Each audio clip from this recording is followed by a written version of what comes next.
महायुतीमध्ये एकनाथ शिंदेंच्या आमदारांची गळचेपी होते का असा प्रश्न आता उपस्थित होताना दिसतोय।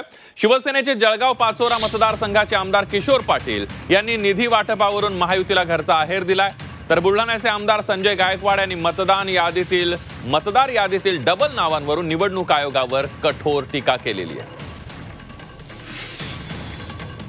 माझे धरण वाहिली, माझे रस्ते फुटले, माझे पुलं वाहून गेली, आज शेतात जायला माझ्याकडे रस्ता नाही, इतकी दयनीय अवस्था आज माझ्या मतदारसंघामध्ये झालेली आहे।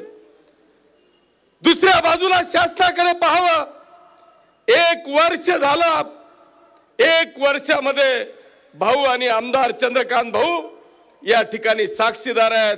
बांधवांनो, एक वर्षात एक फुटकी कवडी सुद्धा या युतीच्या काळामध्ये या आमदारांना मिळालेलं नाहीये।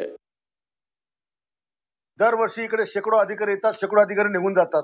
इकडे मतदानाचा हक्क बजावला की त्याचं नाव इथं कायमच राहतं, ते कधीच निघत नाही।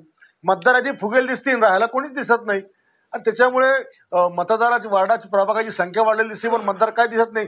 22 आणि 30-23% आमच्याकडे मतदान होतं। हे याच्यानंतर निवडणूक आयोगाला जशी लाज वाटली पाहिजे की इथं 22% मतदान काय होतं। 3200 लोकांची आम्ही यादी दिली की बाबा हे बघ, हे संभाजीनगरचं, हे देऊळघाटचं, हे बाळापूरचं नाव आहे, हे देऊळगा राजाचं नाव आहे।